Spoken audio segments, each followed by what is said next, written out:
Le feu ne détruit pas alors, il le purifie. De même, les épreuves qu'Allah t'envoie ne viennent pas pour t'éteindre, mais pour brûler ce qui t'empêche de briller. Chaque douleur a un secret, chaque perte une sagesse cachée. Et si ce que tu vis aujourd'hui n'était pas une punition, mais la préparation silencieuse d'une bénédiction? Allah dit, en vérité, c'est dans le rappel d'Allah que les cœurs trouvent la quiétude.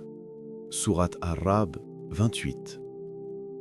Ces mots ne sont pas une simple consolation, ils sont une clé qui ouvre la porte du repos intérieur à celui dont le monde s'effondre. Mais combien les récitent sans en goûter le sens? Combien de cœurs murmurent le nom d'Allah sans que la paix ne descende? Le rappel d'Allah, le zikr, n'est pas seulement une parole répétée sur les lèvres, c'est une présence dans le cœur, une lumière qui se rallume dans l'obscurité des épreuves. Lorsque tout autour de toi devient instable, le zikr est l'encre qui empêche ton âme de sombrer. Ibn Qayyim disait « Le zikr pour le cœur est ce que l'eau est pour le poisson. Que serait le poisson sans eau ?» Ainsi est l'homme sans le rappel d'Allah. Il suffoque dans le vacarme du monde. Tu cherches la paix dans les choses, mais la paix ne réside que dans le souvenir de celui qui donne les choses. Tu cherches l'apaisement dans la réussite, mais le succès sans Allah est un mirage. Il brille de loin et brûle de près. Les épreuves ne sont pas venues pour te briser. Elles sont venues te dépouiller de tout sauf Allah. Elles retirent les soutiens illusoires, les appuis fragiles, jusqu'à ce qu'il ne reste plus que la vérité nue, la ilaha illallah. Et c'est dans cette nudité spirituelle que naît la vraie sérénité. Quand tu ne t'appuies plus sur rien de ce qui tombe, tu t'appuies enfin sur celui qui ne tombe jamais. Et quiconque place sa confiance en Allah, il lui suffira. Sourate At-Talaq 3. Cette confiance, le tawakkul, n'est pas une simple espérance, c'est une certitude intime que tout ce qu'Allah fait, même quand cela blesse, conduit vers le bien. Car celui qui t'éprouve t'aime, celui qui t'enlève te purifie, et celui qui te retarde te prépare. Ibn Taymiyyah disait « L'âme ne goûtera jamais la liberté tant qu'elle n'aura trouvé sa joie dans le décret d'Allah. » C'est cela la quiétude véritable. Non pas l'absence de douleur, mais la paix au milieu de la douleur. La conscience que derrière chaque perte, il y a une main invisible qui guide, une sagesse qui dépasse ta vue, un amour qui veille dans le silence. Le Coran ne dit pas que le cœur trouve la paix dans la richesse, ni dans les relations, ni dans la gloire. Il dit dans le rappel d'Allah. Parce que le rappel, c'est le retour. Et le retour, c'est la guérison. Quand tu fais zikr, tu ne te contentes pas de prononcer le nom du Seigneur. Tu le fais descendre dans ton chaos intérieur. Chaque subhanallah nettoie une inquiétude. Chaque alhamdulillah répare une blessure. Chaque Allahu Akbar relève une âme tombée. Et alors, même si le monde s'écroule, ton cœur demeure debout, car il repose sur une fondation éternelle. Quand tout te quitte sauf Allah, ce n'est pas la fin. C'est le commencement d'un lien que rien ne peut rompre. C'est là que la foi se dévoile, pure, nue, brûlante comme la flamme d'une chandelle dans la nuit. Car celui qui se souvient d'Allah dans le tumulte voit la paix descendre comme une pluie silencieuse sur son cœur. Et sous cette pluie, tout reprend vie, la patience, la gratitude, la confiance. C'est ainsi que le rappel d'Allah transforme la douleur en prière et le chaos en lumière. Ton cœur est testé par la perte, ta patience par le retard et ta sincérité par le silence d'Allah. Ces trois épreuves sont les miroirs dans lesquels ton âme se révèle. Elles ne viennent pas pour t'humilier, mais pour te montrer où tu en es réellement avec ton Seigneur. Ce n'est pas ton apparence qui est testée, ni même tes paroles, mais ce que ton cœur cache lorsque personne ne te voit. Tu dis que tu crois? Alors Allah te montrera si ta foi résiste à la tempête. Car la foi ne se mesure pas dans les jours de lumière, mais dans les nuits où tu ne comprends plus rien. C'est facile de dire Alhamdulillah quand tout va bien. Mais quand la prière devient lourde, quand le duha reste sans réponse et que ton âme se fatigue, là se dévoile la vérité de ta croyance. Ibn al-Qayyim disait « Quand Allah t'éprouve, il ne veut pas te punir, mais te purifier. Alors pourquoi fuis-tu ce qui vient pour te laver, Pourquoi crains-tu ce qui vient pour t'élever? Les larmes que tu verses ne sont pas des signes de faiblesse, mais les gouttes de la purification intérieure. Regarde ton cœur. Combien d'attachements y sont encore accrochés? Combien d'orgueil s'y cache sous des prières en apparence sincères? Allah t'éprouve pour détacher ces chaînes invisibles, jusqu'à ce que ton amour ne soit plus mélangé à rien d'autre que lui. Parfois, il retarde pour t'enseigner la patience. Parfois, il t'enlève pour t'enseigner la gratitude. Parfois, il se tait pour t'apprendre à écouter ton propre cœur. Le silence d'Allah n'est pas une absence, c'est une réponse sans mots, un examen du cœur dans lequel il observe. Vas-tu persister dans ton dhikr, même quand tu ne ressens plus sa présence? Vas-tu garder la prière, même quand tu n'en vois plus les fruits? Vas-tu continuer à espérer, même quand ton espoir semble inutile? C'est cela le test. Non pas de croire quand tu vois, mais de croire même quand tu ne vois plus rien. Ce silence est un feu, et dans ce feu, ton ego brûle, ton attachement fond, ta foi se clarifie. Celui qui en ressort léger. Celui qui résiste reste prisonnier de lui-même. Le cœur, quand il est privé de réponse, révèle ce qu'il adore vraiment. Certains adorent le don, pas le donneur. Certains adorent le soulagement, pas la sagesse. Mais le croyant véritable apprend à aimer le décret autant que le bienfait. El-Ghazali disait « Celui qui connaît Allah trouve dans la privation la même douceur que dans la faveur. » Alors quand Allah te prive, ce n'est pas qu'il t'oublie, c'est qu'il t'affine. Il veut que tu deviennes capable de l'aimer sans condition, de le louer même au cœur du manque. Et ce manque en vérité est une école où tu apprends la sincérité, la patience et la confiance absolue. Car la foi ne se construit pas sur les réponses d'Allah, mais sur la fidélité à Allah, même quand le ciel reste fermé. Si tu pouvais voir avec les yeux de l'au-delà, tu comprendrais que chaque épreuve était une miséricorde déguisée, que chaque retard cachait un cadeau, que chaque silence portait une sagesse que ton cœur devait entendre avant tes oreilles. Alors ne cherche pas seulement à sortir de l'épreuve, cherche à sortir meilleur de l'épreuve. C'est là que ton cœur se purifie et que la foi cesse d'être un mot pour devenir une lumière. Regarde les prophètes. Aucun d'eux n'a goûté à la gloire sans avoir d'abord connu la solitude. Aucun n'a été choisi sans avoir d'abord été brisé. Youssouf alayhi salam fut trahi avant d'être élevé, jeté dans un puits par ses frères, vendu comme esclave, accusé injustement, enfermé dans l'ombre d'une prison. Mais dans chaque descente, Allah a préparé son ascension. Le puits n'était pas une fin, mais un passage. La trahison n'était pas une humiliation, mais une purification. Et c'est dans cette obscurité que Youssouf a pris la lumière du tawakkul. Quand tout le monde l'avait oublié, Allah, lui, ne l'oublia pas. Et le jour où les portes de la cellule s'ouvrirent, il ne sortait pas un homme brisé, mais un serviteur affermi. C'est dans la prison qu'il a trouvé la liberté intérieure et dans la perte qu'il a découvert la providence. Moussa alayhi salam fut rejeté avant d'être envoyé. Sauvé des eaux alors qu'un tyran exterminait les enfants, il grandit dans la maison même de celui qui voulait sa mort. Subhanallah, qui aurait pu prévoir un tel plan? Chassé de l'Égypte, exilé dans le désert, il pensait fuir le danger, mais en vérité il fuyait vers sa mission, car c'est dans le silence du désert que la voix d'Allah l'appela. Chaque solitude dans ta vie porte le même secret. Allah t'isole parfois pour te parler sans intermédiaire. C'est quand le monde se tait que la révélation se fait entendre. Et ce que Moussa pensait être un exil était en réalité un entraînement à la prophétie. Puis vint Muhammad, sallallahu alayhi wa sallam, le sceau des prophètes, le plus aimé, le plus éprouvé, blessé à Uhud, affamé à Taïf, persécuté à la Mecque. Son visage saignait, mais son cœur priait encore. Ô Allah, pardonne-leur, car ils ne savent pas. Son triomphe ne s'est pas bâti sur les armes, mais sur la patience, la clémence et le pardon.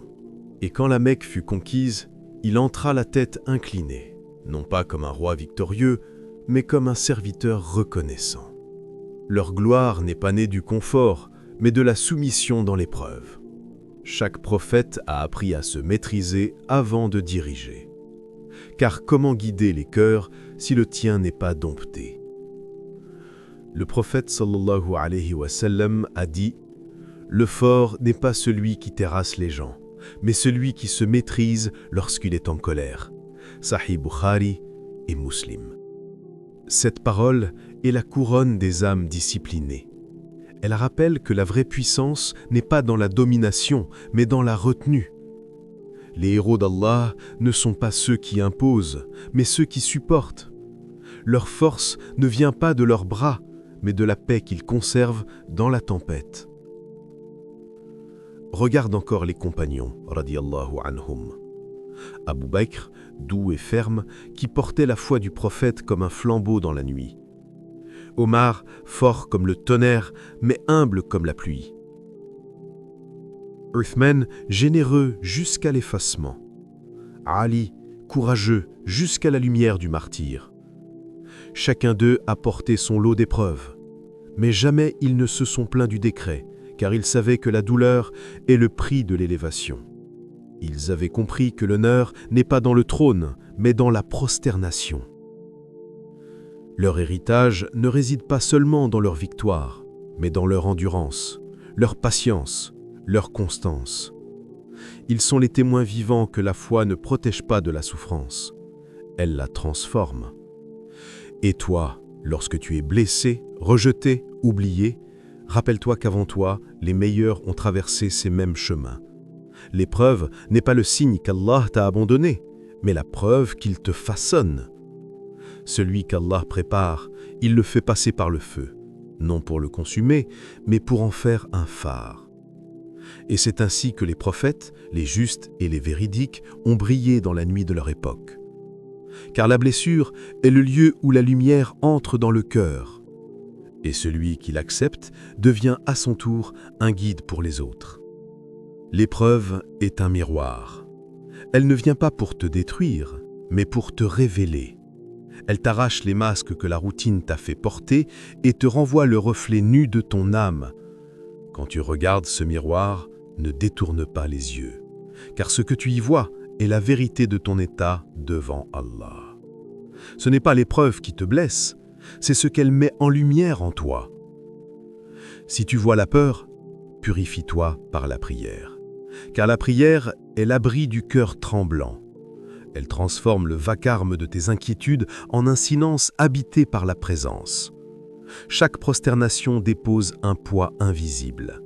Chaque Allahu Akbar t'élève au-dessus de ce qui te fait peur.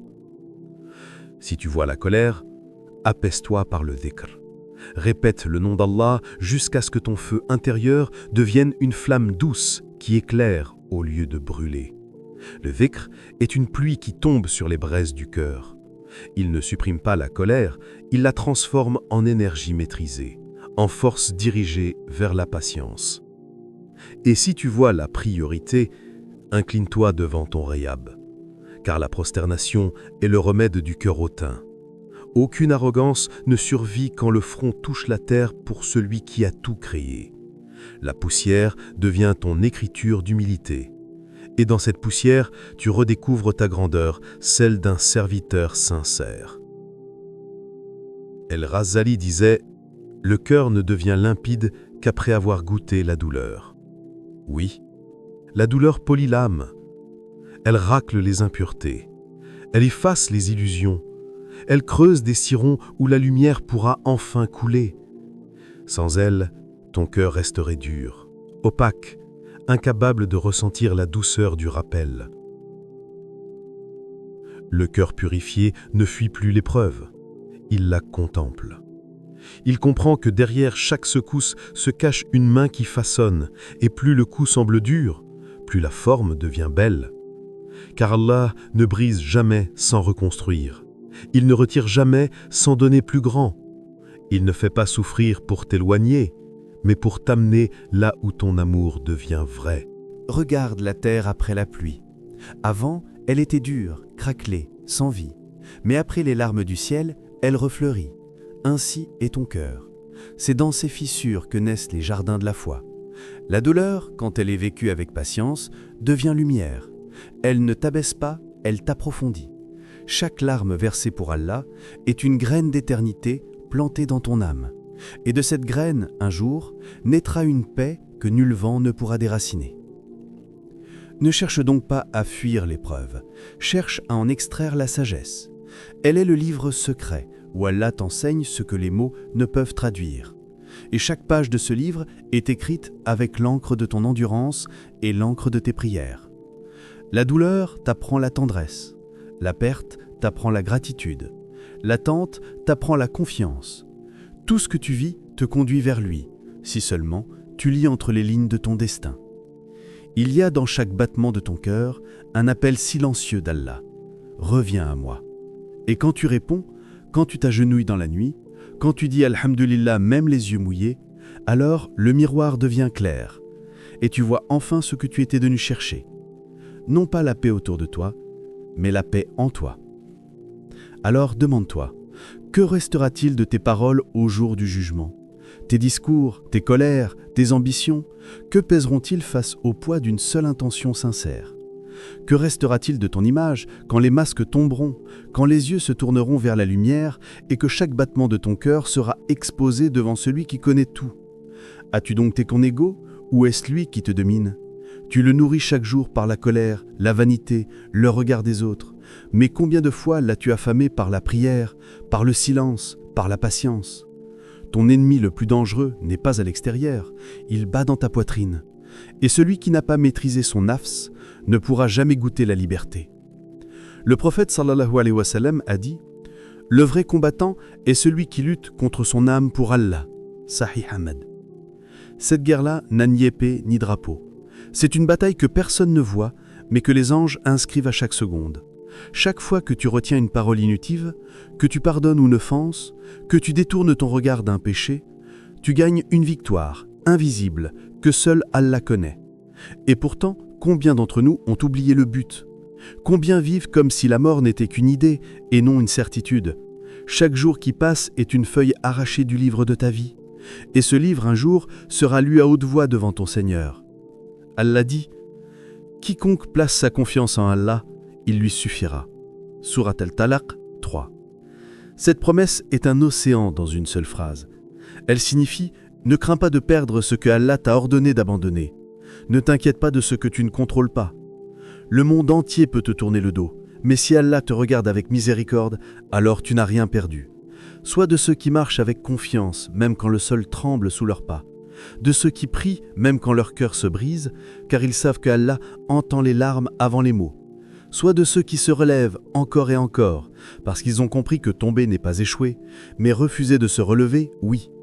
Ne maudis plus l'épreuve, elle est le marteau du forgeron divin. Elle frappe, elle plie, elle brûle, mais c'est pour donner à ton âme la forme que Allah a choisie. Chaque difficulté que tu traverses est un atelier secret où Allah travaille sur ton cœur. Et si tu savais ce qu'il prépare, tu remercierais même pour les coups que tu ne comprends pas. Ibn Qayyim disait « Si le croyant voyait le plan d'Allah pour lui, son cœur fondrait de gratitude. Remercie celui qui par l'épreuve forge ton âme comme le feu forge l'acier. Le feu ne détruit pas l'acier, il le purifie. Et toi, à chaque douleur, à chaque chute, tu deviens plus lucide, plus sincère, plus proche. Sois patient, non pas parce que c'est facile, mais parce que Allah a promis sa compagnie à ceux qui patientent. Et quelle plus grande récompense que sa proximité ? Avant chaque aube, il faut traverser la nuit. C'est la loi de la foi. La lumière ne naît qu'après la noirceur. Alors si tu es dans la nuit, ne désespère pas, ton aube approche. Et peut-être que cette épreuve que tu maudis aujourd'hui sera demain la preuve de ton élection. Peut-être que c'est ici, dans ta fatigue, dans ton silence, qu'Allah t'appelle à le retrouver. Sirat al-Fajr, là où les cœurs se relèvent avant l'aube, là où chaque mot ranime la foi et chaque épreuve devient lumière.